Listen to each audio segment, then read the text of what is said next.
বন্ধুরা নর্মালি আমরা যদি কলাম বা রো বা মাঝখানে কোনো সেলের ডাটাটাকে মুভ করতে যাই, তাহলে আমরা কাট কপি পেস্ট করে মুভ করি। যেমন ধরুন আমরা এই কলামটাকে মুভ করব, দেন আমরা কি করি, কলামটাকে সিলেক্ট করে মাউসের রাইট বাটনটা ক্লিক করি, ক্লিক করার পরে এখানে কাট করি, কাট করার পরে অন্য জায়গায় যাওয়ার পরে আবার সেটাকে আমরা পেস্ট করি। তো আজকে আমি দেখাবো এভাবে কাট কপি পেস্ট করতে হবে না। এর সোজা একটা ট্রিক্স আছে। যেমন ধরুন এই যে আমরা এই পুরো কলামটাকে সিলেক্ট করব, সিলেক্ট করার পরে এই যে কলামের মাঝামাঝি যখন নিয়ে আসবো, তখন মাউসের কার্সারের সিম্বলটা দেখেন একটু চেঞ্জ হয়েছে, যে চারিদিকে অ্যারো চিহ্ন চলে আসছে। যখন এরকম আসবে তখন আপনি মাউসের লেফট বাটনটা চেপে ধরে এই কলামটাকে যেখানে নেবেন সেখানে কিন্তু এটা মুভ হয়ে চলে যাবে।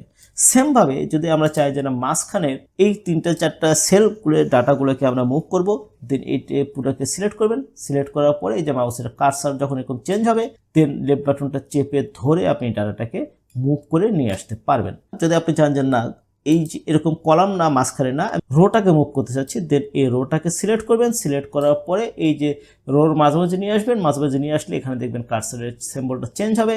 যখন এরকম চারিদিকে অ্যারো চিহ্ন আসবে তখন মাউসের লেফট বাটনটা চেপে ধরে আপনি এই রোটাকে উপর নিচে যেখানে ইচ্ছা সেখানে মুভ করতে পারবেন। তো শিখে গেলেন কাট কপি পেস্ট ছাড়াই কীভাবে এক্সেল ডাটাগুলোকে মুভ করা যায়।